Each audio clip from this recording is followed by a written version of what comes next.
அனைத்து உயிரோடை தமிழ் ILC தமிழ் உயிரோடை தமிழில் அன்பர்களே, உலக நகர்வுகள் வாரந்தோறும் இடம்பெறும் உலக நகர்வுகள் நிகழ்ச்சியில் பிரித்தானியாவிலிருந்து போரியல் ஆய்வாளர் அரசு அவர்கள் உலக நகர்வுகளை அவதானித்து இங்கே இணைந்து உயிரோடை தமிழ் உறவுகளுக்கு எடுத்து வரும் நிகழ்ச்சியாக உலக நகர்வுகள் ஒவ்வொரு வாரமும் இடம்பெறுகின்றது. கலையத்தில் அரசு அவர்கள் இணைந்திருக்கின்றார். வணக்கம் அரசு அவர்களே. வணக்கம் தனாஜானி. அனைத்து உலக உயிரோடு தமிழ் உறவுகளுக்கு அன்பு கலந்த வணக்கம். கடந்த 5 நாட்களாக இந்தியா பாகிஸ்தானுக்கு இடையிலான போர் தொடர்பான விடயங்களை நாங்கள் இங்கே பார்த்து கொண்டு வந்திருந்தோம். நிறைய சம்பவங்கள் நடைபெற்றது. அந்த சம்பவங்களை நாங்கள் உடனுக்குடன் முடிந்த அளவு உறுதிப்படுத்தப்பட்ட செய்திகளை பக்க சார்பின்றி நாங்கள் இந்த விடயங்களை இங்கே கொண்டு வந்திருக்கின்றோம்.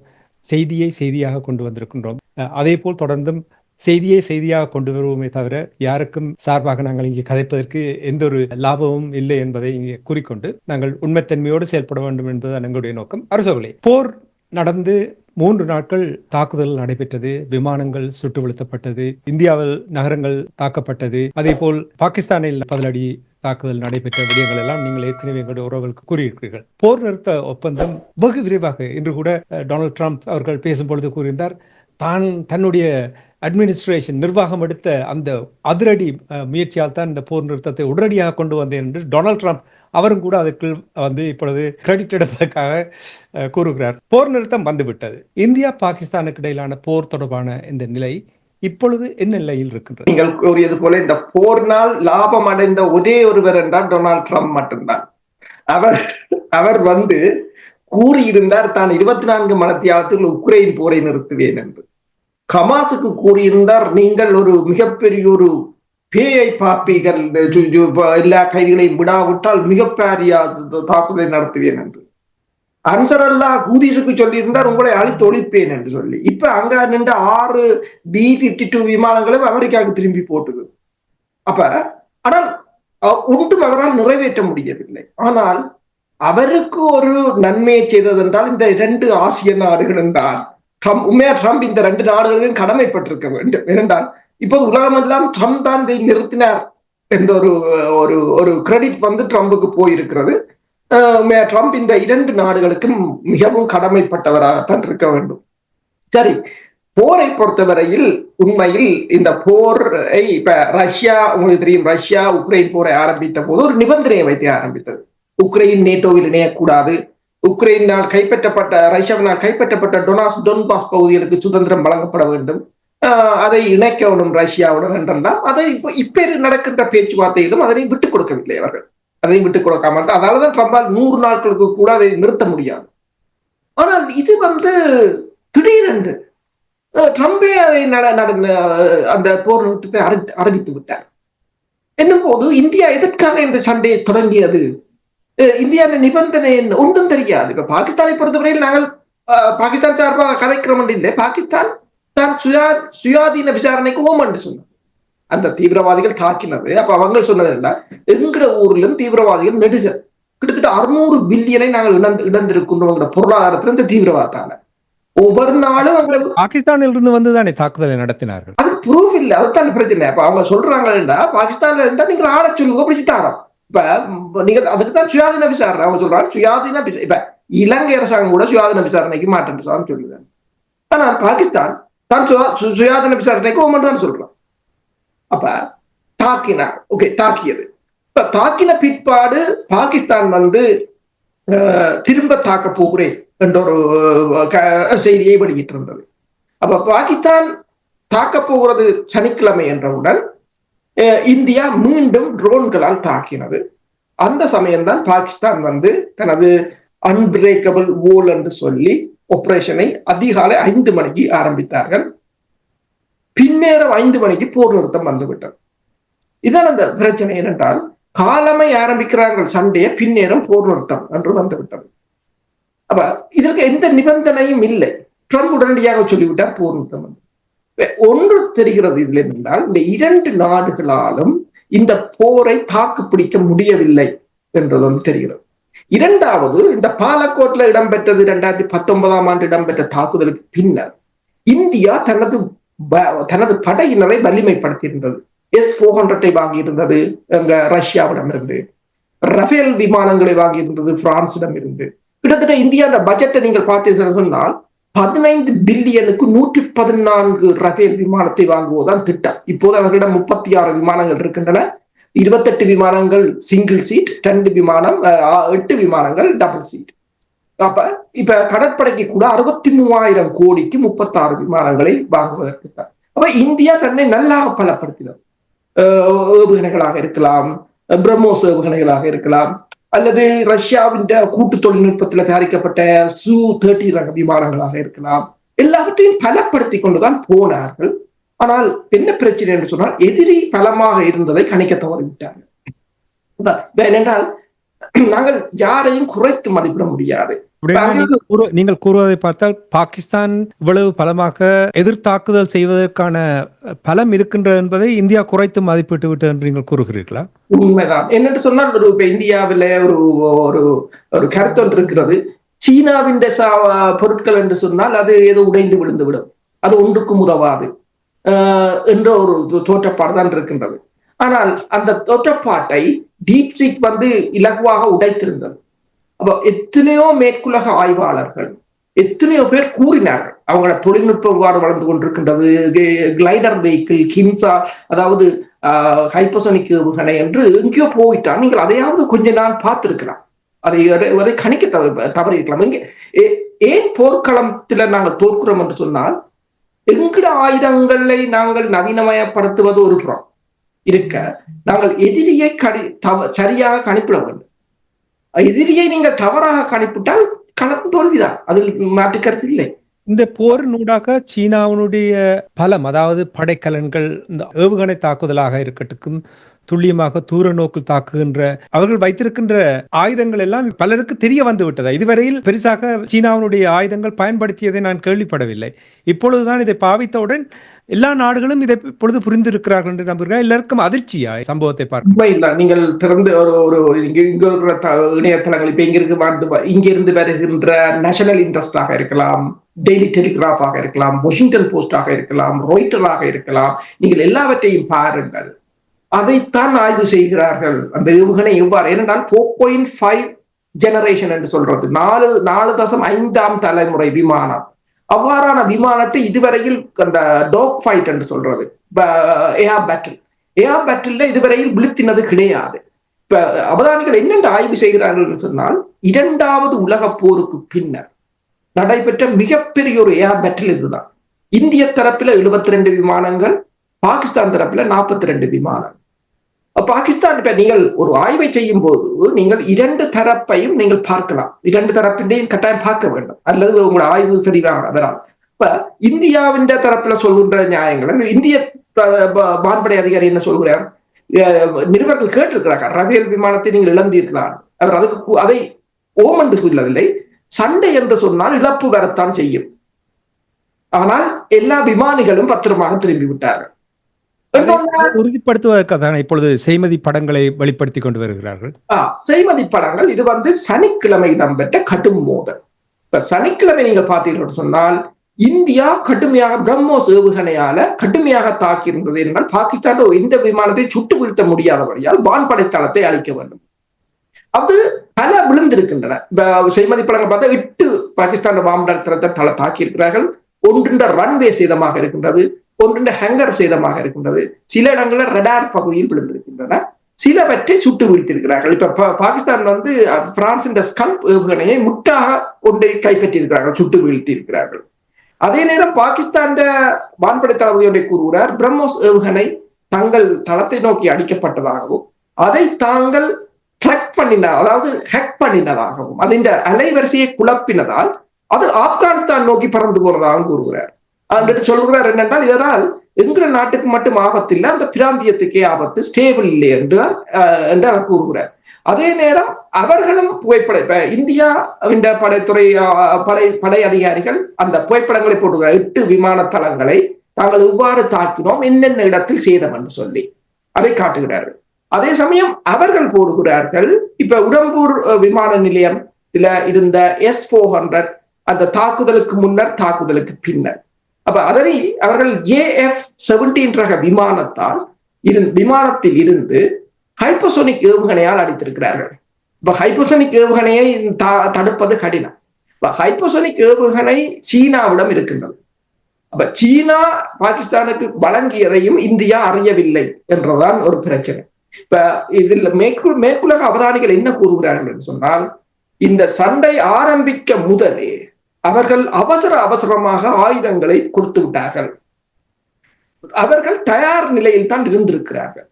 இந்தியா அதாவது S-400 வாங்கி ரஃபேல் விமானங்களை வாங்கி எவ்வாறு தன்னை தயார்படுத்தியதோ அதே போல அவங்களும் தங்களை தயார்படுத்தி இருக்கிறார்கள் என்றதான் அந்த பிரச்சனை.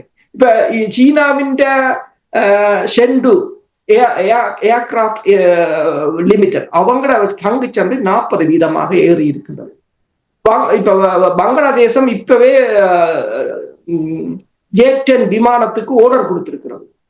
அதாவது ஒரு மேற்குலக அவதானி கூறுகிறார், இனி தென்னாசிய பிராந்தியம் முழுக்க அவர்களின் விமானம்தான் ஆட்சி செய்ய போகிறது, எல்லா நாடுகளும் அதை நோக்கித்தான் ஓட போகிறது என்று. என்றால் உங்களிடம் எவ்வளவு பெரிய இராணுவம் இருக்கிறது, ஆயுதம் இருக்கிறது என்பதை விட தொழில்நுட்பமும் அது இந்த ஸ்கில், அந்த ட்ரைனிங்கும் தான் அதுல முக்கியம். சீனா ஒன்றை செய்திருக்கிறது என்று சொன்னால், பாகிஸ்தான் இராணுவமோ வான்படையோ கடற்படையோ தன் எல்லா டெக்னாலஜியையும் ஆக்சஸ் பண்ணுவதற்குரிய அதிகாரத்தை கொடுத்திருக்கு. அவர்கள் போடுகின்ற ஆடியோவை போட்டிருக்கிறார்கள். என்னென்றால் ரஃபேல் விமானத்தின் காக்பிட்டை ஹேக் பண்ணி இருக்கிறார்கள். ஹேக் பண்ணி அந்த விமானிகள் கதைக்கிறதை அப்படியே ரெக்கார்டிங்கா போட்டுக் கொண்டிருக்கிறார்கள். இந்திய விமானிகள் கதைக்கிறது. என்னென்றால் ரஃபேல் விமானத்தை அது ஒரு தரமான விமானம், அதை சுட்டு வீழ்த்துவது கடினம். இப்ப நீங்க பாத்தீங்கன்னு சொன்னால் MBDA என்ற ஒரு மிகப்பெரிய ஒரு ஐரோப்பிய நிறுவனம் தான் இந்த மீட்ரியோட் ஏவுகணையை தயாரிக்கிறது. அந்த ஏவுகணை 125 கிலோமீட்டர் மைல்கள் தூர வீச்சு கொண்டது, வானில் இருந்து வானுக்கு ஏவப்படுவது. அதுதான் ரஃபேலில் இருந்தது. அதை பயன்படுத்த முடியவில்லை இவர்களால். என்னென்று சொன்னால், அவர்கள் சைபர் தாக்குதல் மூலம் ஹேக் பண்ணி ஜாம் பண்ணி விட்டார்கள் இந்த ரஃபேல் விமானத்தை என்று கூறப்படுகிறது. ஏனென்றால் தொழில்நுட்பத்தில் அவர்கள் மேலே நின்றிருக்கிறார்கள். அதுதான் இந்த பிரச்சனை. இப்ப பாகிஸ்தான் வான்படை தளபதி ஒன்றை கூறுகிறார். அவர் ஒன்றை சொல்றார், ரஃபேல் விமானம் மிகவும் தரமான விமானம். அவர்கள் அதை குறைத்து மதிப்பிடவில்லை. அவர்கள் சொல்றார், அது மிக உலகிலேயே மிக தரமான விமானம், இவர்களுக்கு பயன்படுத்த தெரியவில்லை. சில சமயங்களில் தொழில்நுட்ப ரீதியாக பின்தங்கி நின்றார்களோ. இப்ப புதிய விமானத்தை நாங்கள் வாங்கி அதில் ஏறி இருந்துட்டால் களமுனையை வெல்ல முடியாது. விமானத்தை வைத்திருப்பவர்கள் வாங்கும் பொழுது, இவ்வளவு தொகை பணத்தை கொடுக்கும் பொழுது நிச்சயமாக அதற்கான பயிற்சிகள் எல்லாவற்றையும் எடுத்துக்கொண்டுதானே இது ஒரு விசனத்தை ஏற்படுத்தும் ஒரு கருத்தாக நீங்கள் பார்க்கவில்லையா? இல்ல, அவர்கள் என்னென்றால் அந்த விமானம் இதுவரையில் சுட்டு வீழ்த்தப்படவில்லை. ஒரு J-10 விமானம் $40 மில்லியன், ரஃபேல் விமானம் $288 மில்லியன். அது இந்த ஏவுகணை தரம் மிக்கது, உலகத்தரம் வாய்ந்தது. அதுல இருக்கின்ற ஸ்பெக்ட்ரம் என்ற எலக்ட்ரானிக் வார்ஃபேர் பெஸ்ட். அது ஜாம் பண்ணலாம், J-10 ஜாம் பண்ணி இருக்கலாம். இவ்வளவும் இருந்து அந்த விமானம் செயலிழந்து நின்றதுன்றதுக்கு அவர் அதைத்தான் கூறுகிறார். இவ்வளவும் அந்த விமானத்தில் இருக்கிறது. அந்த விமானத்தில் இவ்வளவு வசதிகளும் இருக்கு. சில சமயங்களில் புதிதாக வாங்கின விமானத்துக்குள் உங்களுக்கு பயிற்சி நேரம் காணாதா, அல்லது முறையாக பயிற்சி செய்யவில்லையா என்ற பல சிக்கல்கள் இருக்கின்றது. அல்லது முதலொரு கதை வந்திருந்தது, பாகிஸ்தான் விமானங்களை துருக்கி விமானிகள் ஓட போகிறார்கள். அவர்கள் ஓடினார்களா, அல்லது சைனா ஓடிக்கிறா, அல்லது அவங்க கூடுதலாக ட்ரைனிங் எடுத்தாங்களான்றதும் தெரியாது. இல்ல, நிச்சயமா துருக்கியும் நிறைய பங்களித்திருக்கிறது இல்லையா? உண்மைதான். துருக்கியின் ஆள் இல்லாத தாக்குதல் விமானங்கள் நிறைய. அது மட்டுமில்லாத துருக்கியின் விமானங்கள் தொடர்ச்சியாக, சரக்கு விமானங்கள் பாகிஸ்தானில் தரையிறங்கி கொண்டுதான் இருந்தன தொடர்ச்சியாக. அவர்கள் முஸ்லீம் நாடுகள் ஒன்றாக நின்றார்கள். என்னென்று சொன்னால், ஒரே ஒரு முஸ்லீம் நாடு அணு ஆயுதத்துடன் இருப்பது பாகிஸ்தான்.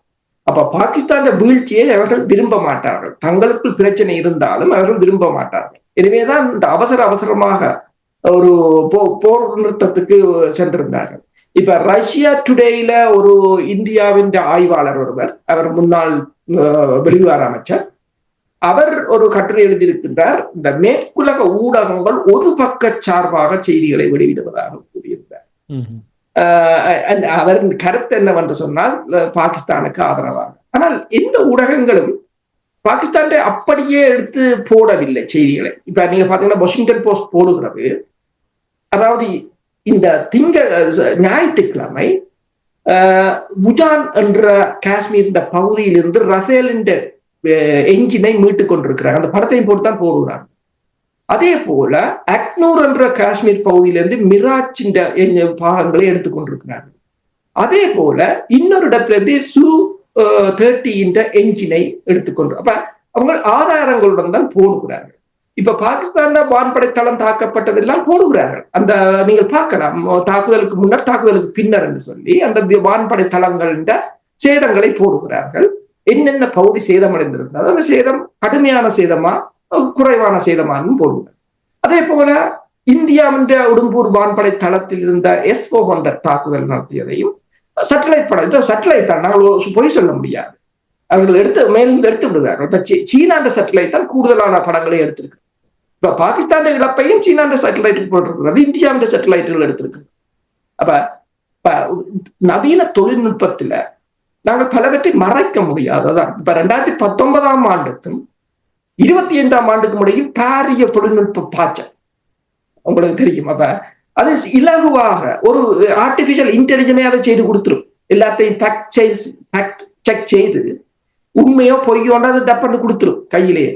அப்ப இதுல நாங்கள் உண்மை பொய்யா பேசிக் கொண்டிருக்க தேவையில்லை. கேட்டது காரணம் என்றால் நிச்சயமாக நீங்கள் பிராந்திய வல்லரசாக இருக்கின்ற இந்தியா தங்களுடைய படைப்பலன்களை வாங்கும் பொழுது நிச்சயமா அதற்கான பயிற்சிகளையும் சரியாக அதை பகுப்பாய்வு செய்துதான் வாங்கி இருப்பார்கள். அதை ஆச்சரியமாக இருக்கின்றது. அதனால் தான் அந்த கேள்வியை கேட்டிருந்தேன். நீ இப்ப சுட்டு வீழ்த்திய விமானங்கள் தொடர்பாக நீங்கள் கூறும்பொழுது அதை கூட இப்பொழுது பகுப்பாய்வு செய்கிறார்கள். எவ்வாறு இந்த விமானம் வீழ்த்தப்பட்டு அதில் ஒரு கொஞ்சம் தெளிவு தாருங்கள். உண்மையில் நான் கூறியது போல இந்த விமானங்களை சுட்டு வீழ்த்துவது என்பது மிகவும் கடினமான காரியம்.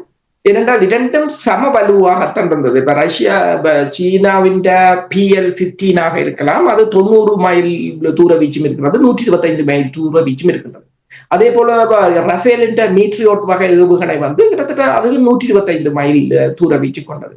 ஆனால் எவ்வாறு அதனை சுட்டு வீழ்த்தினார்கள் என்பதுதான் மிகப்பெரிய ஒரு பிரச்சனை. அதற்குத்தான் அவர்கள் சொல்கிறார்கள் என்றால் ரஃபேல் விமானத்தின் எலக்ட்ரானிக் வார்ஃபேரை ஸ்டாப் பண்ணி விட்டார்கள், அதை ஹேக் பண்ணி விட்டார்கள் என்றால் ஒரு பாகிஸ்தான் விமானி கூறுகிறார் தங்களால் 15 விமானங்களை லாக் பண்ணி வைத்திருக்க கூடியதாக இருந்தது என்று சொல்லியும், ஆனால் 15ஐயும் சுடுவதற்கு தாங்கள் விரும்பவில்லை என்று, அது மிகப்பெரிய ஒரு போராக மாறிவிடும் இரு நாடுகளுக்கும் இடையில் என்றதற்காக 5ஐ சுட்டது என்று கூறுகிறார். அவர்கள் 5 என்றுதான் நிற்கிறார்கள். ஆனால் அந்த 5ஐயும் மேற்குலக நாடுகள் ஆதாரங்களுடன் கொண்டு வரார்கள். அதான் அந்த பிரச்சனை. பாகிஸ்தானுக்கு அப்படி துல்லியமாக இதை செய்யக்கூடியதாக இருந்தது. இப்ப இந்தியாவோடு பார்க்கும் பொழுது பாகிஸ்தானால் எவ்வாறு இதை நடத்தக்கூடியதாக இருந்தது? சீனாவின் தொழில்நுட்பம், சீனா 2021 ஆண்டுல இருந்து சீனாவுக்கும் பாகிஸ்தானுக்கும் இடையிலான உறவுகள் அதிகம். இப்ப JF-17 ரக விமானத்தின் உற்பத்தியையே சீனா பாகிஸ்தானுக்கு வழங்கி இருக்கின்றது. இப்ப காஷ்மீர் காணி அதிகாரம் 2019 ஆண்டு நீக்கப்பட்ட போதே சீனா பாகிஸ்தானுக்கான உறுதிகளை வழங்கியிருந்தது. தாங்கள் உங்கள் இறைமைக்கு பாதுகாப்பாக நிற்போம் என்று கூறியிருந்தது. இப்ப நீங்க பாத்தீங்கன்னு சொன்னால் இங்கத்தே பிரித்தானியாவில் இருந்து வெளிவருகின்ற டெய்லி டெலிகிராம், நீங்கள் அதுல ஒரு கட்டுரை வந்திருக்கிறது. அது எப்படி ஸ்டார்ட் பண்ணுகிறது என்று சொன்னால், அதிகாலை 1:05 இந்தியா தாக்குதலை ஆரம்பித்தது. 2 மணிக்கிடையில் 5 விமானங்கள் சுட்டு வீழ்த்தப்பட்டது. 4 மணிக்கு, அதிகாலை 4 மணிக்கு சீன தூதரகம், பாகிஸ்தானுக்கு சீன தூதரகத்துல பார்ட்டி நடக்கிறது. மிக கோலாகலமாக அதை கொண்டாடினார்கள் என்றுதான் அந்த கட்டுரையை ஆரம்பிக்கின்றது. அப்ப அவர்கள் எல்லாம் வெல் ப்ரிப்பேர்ட். இவ்வாறான ஒரு தாக்குதல் வெல் ப்ரிப்பேர்ட். இதுல லாபம் அடைந்தது 2 பேர். ஆயுத உற்பத்தியில் லாபம் அடைந்தது சீனா, பேரெடுக்கிறது லாபம் அடைந்தது ட்ரம்ப்.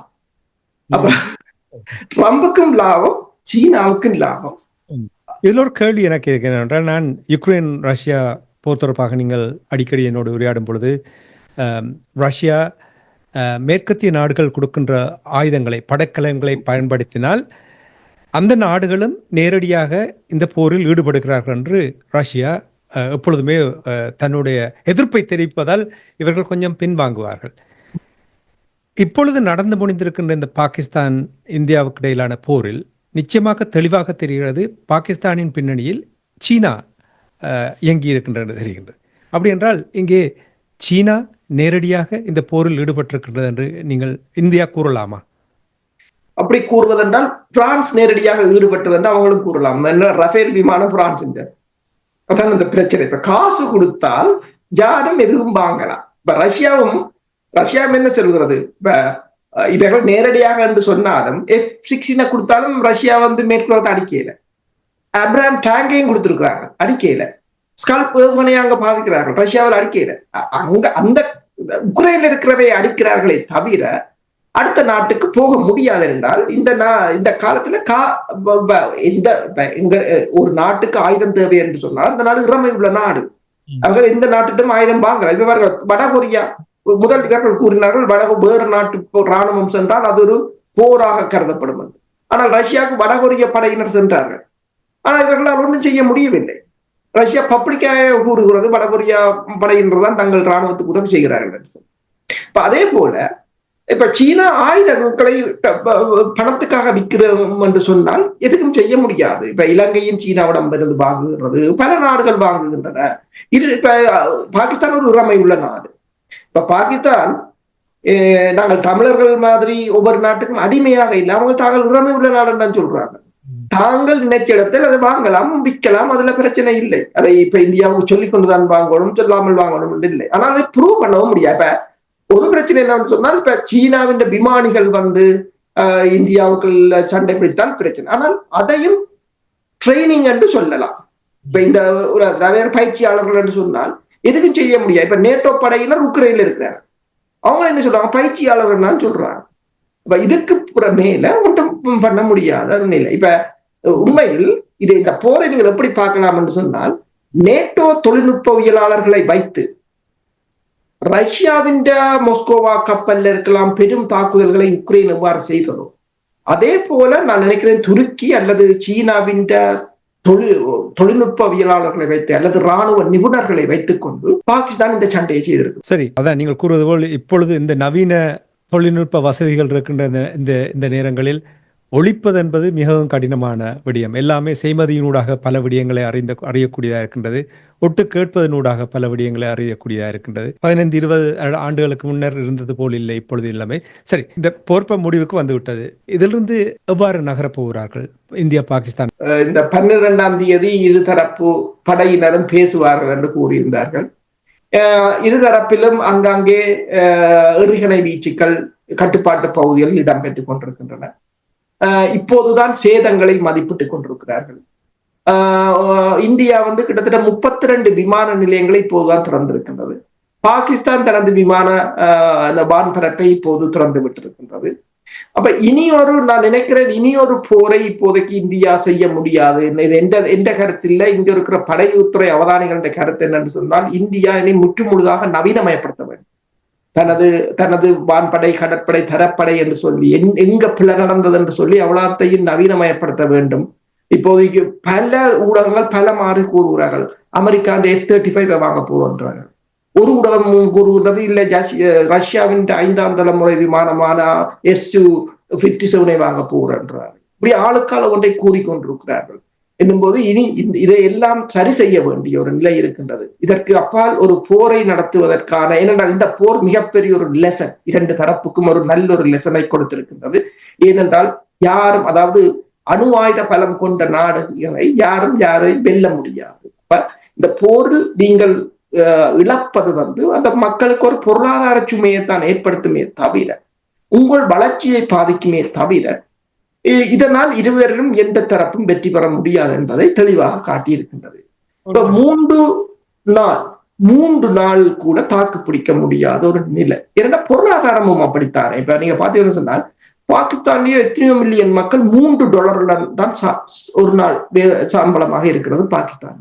இந்தியாவிலும் அப்படித்தான் மில்லியன் கணக்கான மக்கள், ஒரு சிலர் தான் அங்க பணக்காரர், மில்லியன் கணக்கான மக்கள் $1 தான் அங்கு ஜீவிக்கிறார்கள். நான் கூறவில்லை, அல் ஜசீரா இல்ல, ரஷ்ய டுடே கூட அதைத்தான் போட்டு ஒரு ஆர்டிகிள் போட்டிருந்த எத்தனை லட்சம் மக்கள் அங்க இவ்வளவு கஷ்டத்துல வறுமை கோட்டிற்கு இருக்கிறார்கள் என்று சொல்லி. அப்படியான இடத்தில் இருந்து கொண்டு இவ்வளவு செலவு மிக்க போரை நடத்த முடியாது. இந்தியாவின் வெளிகார அமைச்சர் கூட ஒன்றை சொல்லி, வெளிகார செயலாளர் ஒன்றை கூறியிருந்தார். 2 நாளுக்கு இடையில் 400 ஆளில்லாத தாக்குதல் விமானங்கள் இந்தியாவுக்குள் வந்ததுன்னு சொல்லி. அப்ப அது இப்ப துருக்கியின் விமானங்கள் 2000 கிலோமீட்டருக்கு போகும், கிட்டத்தட்ட தமிழ்நாடு வரையும் போகும் என்று சொன்னால் எல்லாவற்றையும் பாதுகாக்க முடியாது. அப்ப இனி ஒரு போரை, இப்போது இந்த போர் ஒரு நல்ல ஒரு பாடத்தை இருதரப்புக்கும் படிப்பித்திருக்கும் தான் நான் நினைக்கிறேன். உண்மைதான். இந்த போர் நடைபெறாமல் விட்டாலே நல்ல. இங்கே மட்டுமில்லை, யுக்ரைன், ரஷ்யா, இஸ்ரேல், பாலஸ்தீனம், எத்தனை அப்பாவி மக்கள் அங்கே கொல்லப்படுகிறார்கள். போர்க்கலன்களுக்கு, படைக்கலன்களுக்கு பயன்படுத்துகின்ற தொகையை பாருங்கள். அப்பா, பில்லியன் ட்ரில்லியன் கணக்கில் செலவழிக்கிறார்கள். அதை நிறுத்தினால் நான் நினைக்கிறேன் இந்த உலகத்தில் அமைதியையும் சாந்தியையும் நாங்கள் பார்க்கலாம். ஆனால் அந்த நிலைமையை காணவில்லை. எனவே இந்த சமீப காலங்களில் நடக்கின்ற இந்த போர் நிறைய பாடங்களை இந்த உலக நாடுகளுக்கு கற்றுக் கொடுக்கும் என்ற அந்த நம்பிக்கையோடு நாங்கள் இன்றைய உலக நகர்கள் நிகழ்ச்சியை கொண்டு வந்து மீண்டும் இன்னொரு நிகழ்ச்சியில் இணைந்திருப்போம். அதுவரைக்கும் நன்றி, வணக்கம் அரசோர்களே. நன்றி, வணக்கம். எமது பார்வையாளர்களுக்கு வணக்கம். மக்களின் குரலாய் ஓங்கி ஒலிக்கும் இலக்கு மின்னிதழ் மற்றும் உயிரோடை தமிழ் வானொலி ஆகிய இவ்விரு ஊடகங்களும் உங்களைப் போன்ற எமது நேயர்கள், நண்பர்களின் ஆதரவிலேயே இயங்கி வருகின்றன. மிக குறைந்த வளங்களுடன் பல இடர்கள் மற்றும் தடைகளை தாண்டி பயணிக்கும் எமது ஊடகங்களின் பணிகள் மேலும் வளர உங்களால் முடிந்த நிதியுதவியை வழங்கி இன்னும் காத்திரமான செயற்பாடுகளை முன்னெடுக்க உதவுமாறு மிகவும் பணிவன்புடன் வேண்டி நிற்கின்றோம். உங்கள் பங்களிப்பு உங்களின் உரிமை குரலாய் ஓங்கி ஒலிக்கும். நன்றி.